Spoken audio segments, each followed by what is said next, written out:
अशा पद्धतीच्या प्रतिमेला पुष्प अगरबत्ती आणि मेणबत्ती प्रज्वलित करून डॉक्टर बाबासाहेब आंबेडकरांची जयंती ही संपन्न आणि पूर्ण होत नाही।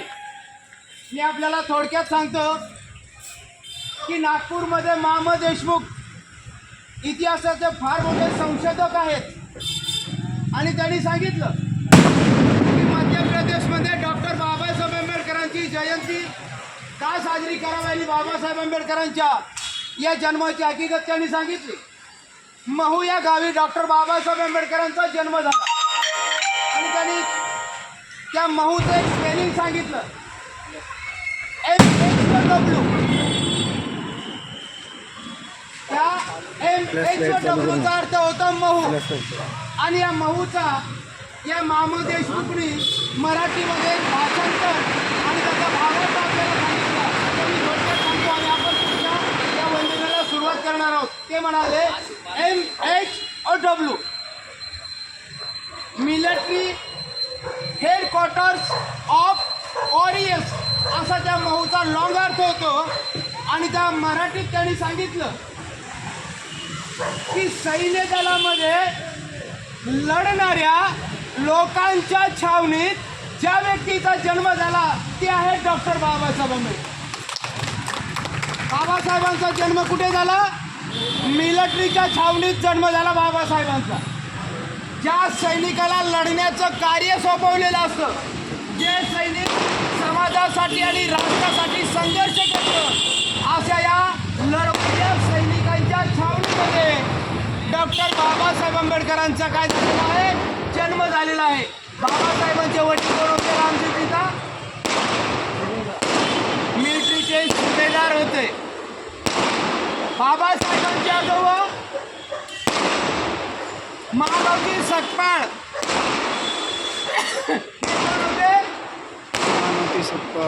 हे सुद्धा मिलिटरीमध्ये अधिकारी होते। म्हणजे तुम्हाला थोडक्यात सांगायचं म्हणजे असं की बाबासाहेबांचं संपूर्ण घराणं हे लढवय्ये घराणे आहे। काय आहे?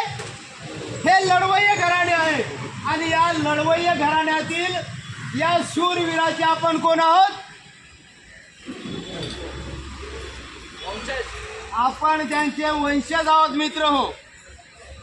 केवळ प्रतिमेची तेवढ्यापुरती तेवढी आपण त्यांच्या प्रती आदर व्यक्त करण्यापुरती ही भावना नाही, तर या लढवय्ये माणसाचे आपण लढवय्ये वंशज आहोत। म्हणून आपण कसं लढलं पाहिजे? न्यायाने, हक्कासाठी आपण लढलं पाहिजे।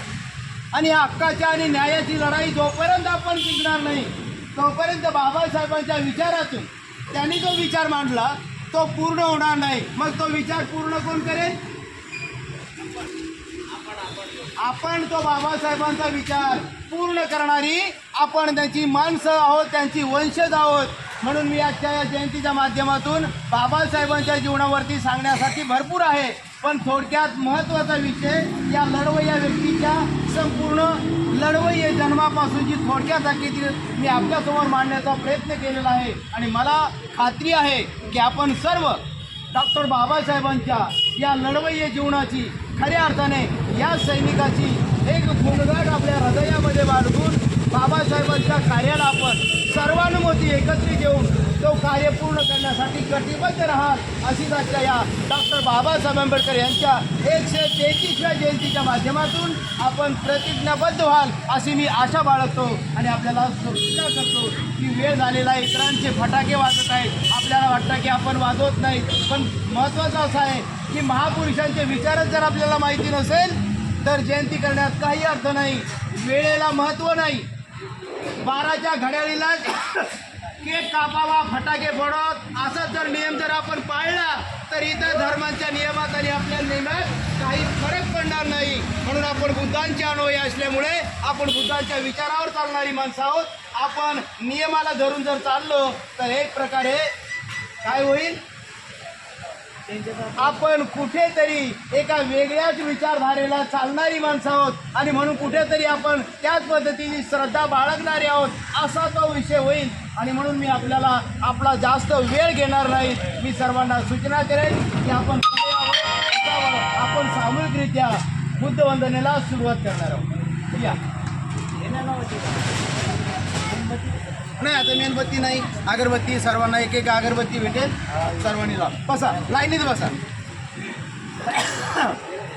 हां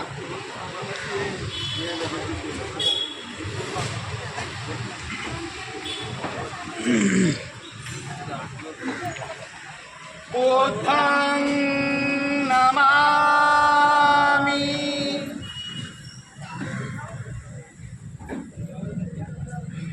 धम्मं नमामि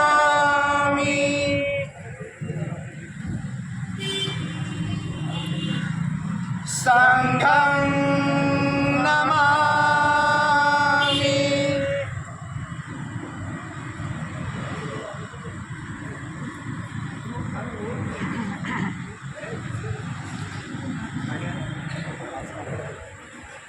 नमो तस्स भगवतो अरहतो सम्मा सम्बुद्धस्स. नमो तस्स भगवतो अरहतो सम्मा सम्बुद्धस्स. नमो